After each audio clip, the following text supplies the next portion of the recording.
नमस्कार, आप सुन रहे हैं खून की बोतल, जिसे लिखा है पवन प्रशांत, महामात्य अजंता के लेखक ने, और आवाज है मृद्विका की, सिर्फ बुक ऑडियो पर। एक सज्जन जो अपने धर्म, विशेष रूप से अपनी जाति को लेकर बड़े ही सख्त रहते थे। उनका मानना था कि वे संसार के सबसे महान धर्म में पैदा हुए हैं और अपने सबसे महान धर्म में भी वे सबसे ऊंची जाति के हैं और उनका ये अभिमान उनके खून में है। इस प्रकार वे ऊंचे बने रहने के लिए अपने परिवार में खून की शुद्धता पर बहुत जोर देते थे। खाने पीने, रहने के ढंग से लेकर उन्होंने रंग भी डिसाइड कर लिए थे कि ये हमारा है और ये दूसरों का है। उनका एक बेटा भी था जो 15 वर्ष का हो चुका था। जब से वो मात्र समझदार ही हुआ होगा, तब से वे अपने बेटे के दिमाग में यही बातें डाल रहे थे, यही शिक्षा दे रहे थे कि हमारा धर्म सर्वश्रेष्ठ है, धर्म में भी हमारी जाति सबसे ऊंची है और हमारा खून ऊंचे कुल का है। वे अपने बेटे को समझाते रहते थे कि उन्हें ऊंची जाति के लोगों से ही मित्रता करनी है, उठना है, बैठना है, निमंत्रण आदि में जाते समय ऊंच नीच का विशेष ध्यान रखना है। अब वे अपने बेटे को बचपन से ही इस प्रकार की शिक्षा दे रहे थे, तो स्वाभाविक है कि उनका बेटा भी अब उनके जैसा ही कट्टर धार्मिक और कट्टर जातिवादी सोच का हो चुका था।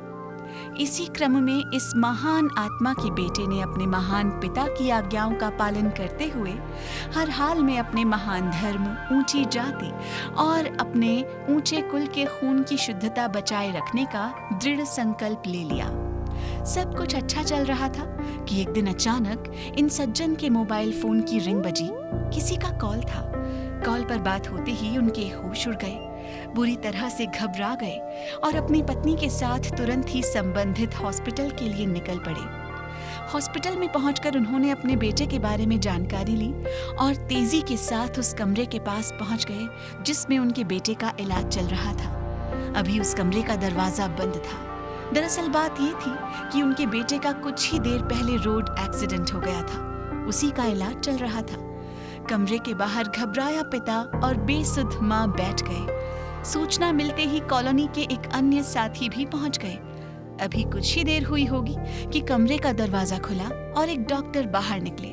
डॉक्टर को देखते ही घबराए पिता उनके पास पहुंच गए और अपने बेटे के बारे में पूछते हुए बोले, डॉक्टर साहब, अब कैसा है मेरा बेटा?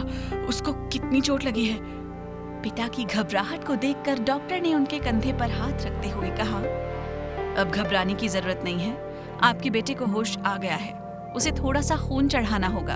आप शांत होकर मेरे साथ आइए और अपना ब्लड टेस्ट कराइए प्लीज।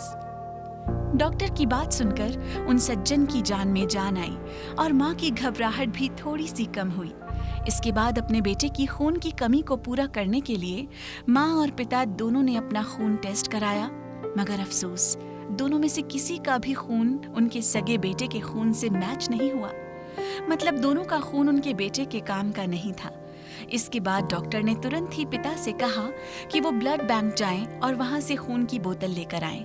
ये सुनते ही पिता दौड़कर ब्लड बैंक गए और वहां से खून की एक बोतल लेकर डॉक्टर को दे दी। डॉक्टर ने बोतल लेते हुए लड़के के पिता से कहा, आप बिल्कुल भी घबराएं नहीं और आराम से बैठ जाएं। ये कहते हुए डॉक्टर ने जरा भी देर नहीं की और घायल लड़के को खून चढ़ाने के लिए कमरे में चले गए। लेकिन अभी कुछ ही सेकंड हुए होंगे कि डॉक्टर हाथ में वही खून की भरी हुई बोतल लिए बाहर निकल आए और घायल लड़के के पिता से बोले, कमाल है, ये आपने क्या सिखाया है अपने बेटे को? उसका जीवन दांव पर लगा हुआ है और वो ये खून चढ़वाने से मना कर रहा है। ये सुनकर वो सज्जन अर्थात उस घायल लड़के का पिता हैरान रह गया। उसने हैरानी से पूछा, खून चढ़वाने से मना कर रहा है, मगर क्यों? डॉक्टर ने कहा, मुझे क्या मालूम, आप बात करो। इसके बाद वो सज्जन, उनकी पत्नी, अन्य साथी और डॉक्टर सभी लोग अंदर गए। बेड पर खून से लथपथ पड़े अपने बेटे को देखकर वो सज्जन फिर से घबरा गए और बोले, बेटा क्या हुआ? तुम खून क्यों नहीं चढ़वा रहे? बेड पर पड़े घायल बेटे ने कहा, ये खून मैं अपनी नसों में क्यों चढ़वाऊं? क्या मालूम किस धर्म या किस जाति के आदमी का है। इस बोतल पर तो किसी का नाम, धर्म और जाति भी नहीं लिखे। इसलिए मैं अपने महान धर्म और अपनी ऊंची जाति की शुद्धता को बनाए रखने के लिए ये खून अपनी नसों में नहीं चढ़वाऊंगा।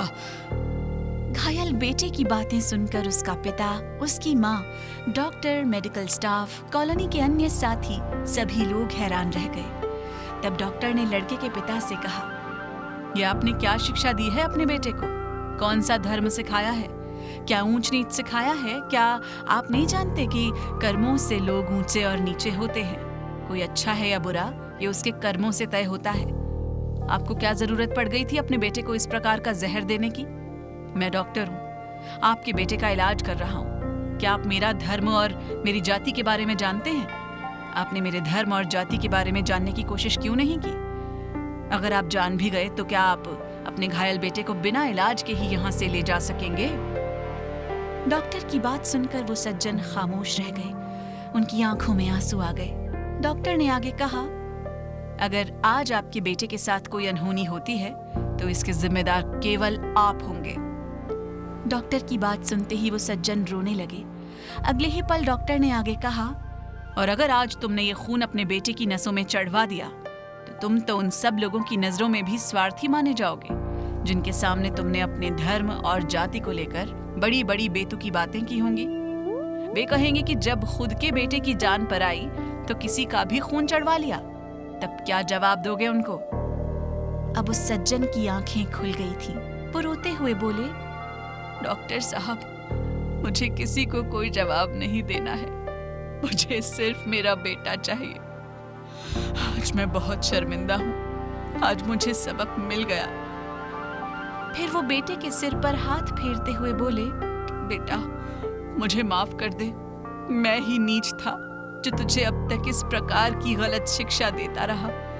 लेकिन आज मैं तुझे एकमात्र शिक्षा देता हूँ कि इंसानियत से बढ़कर कोई धर्म नहीं, कोई जाति नहीं। कोई चाहे किसी भी धर्म या जाति में जन्म ले ले, उससे किसी को कोई फर्क नहीं पड़ता। उसके कर्मों से ही तय होता है कि वो इंसान अच्छा है या बुरा। ये कहते हुए एक पिता ने अपने बेटे को समझाया, उसे मनाया। तब उस बेटे ने भी हमेशा की तरह अपने पिता की आज्ञा का पालन किया और फिर उसका इलाज शुरू हो गया। धन्यवाद।